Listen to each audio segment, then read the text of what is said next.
Kabupaten Bantul yang berbatasan langsung dengan Samudra Hindia memiliki risiko terdampak tsunami akibat aktivitas seismik di zona subduksi selatan Jawa.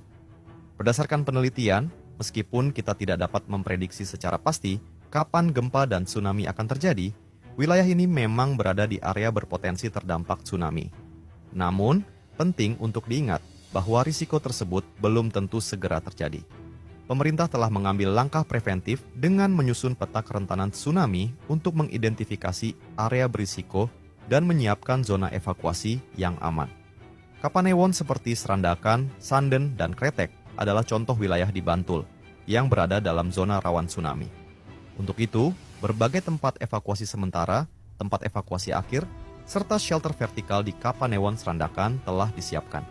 Dengan kesiapan ini, masyarakat tidak perlu panik, melainkan fokus pada rencana evakuasi yang sudah dipetakan dengan baik. Meskipun kita tidak tahu dengan pasti kapan tsunami bisa terjadi, yang pasti adalah dengan kesiapsiagaan yang matang, keselamatan kita bisa lebih terjamin. 1. Kapanewon Serandakan. Kapanewon Serandakan terletak di wilayah pesisir yang sangat berisiko terkena tsunami. Beberapa lokasi evakuasi telah disiapkan untuk mengantisipasi potensi bencana. Tempat evakuasi akhir, TEA.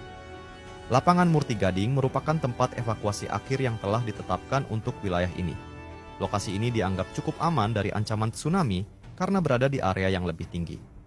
Tempat evakuasi sementara, TES, SDN Koripan berfungsi sebagai tempat evakuasi sementara bagi masyarakat yang tinggal di Serandakan, sebelum mereka melanjutkan evakuasi ke tempat evakuasi akhir. Tempat evakuasi vertikal, TEV, shelter BNPB di Serandakan adalah satu-satunya tempat evakuasi vertikal yang tersedia di Kabupaten Bantul. Shelter ini dibangun untuk menampung warga yang tidak memiliki cukup waktu untuk evakuasi secara horizontal ke tempat yang lebih jauh, Kapanewon Sanden. Kapanewon Sanden juga berada di pesisir selatan, sehingga sangat rentan terhadap dampak tsunami. Untuk itu, beberapa lokasi evakuasi telah disiapkan di wilayah ini. Tempat evakuasi akhir, TIA.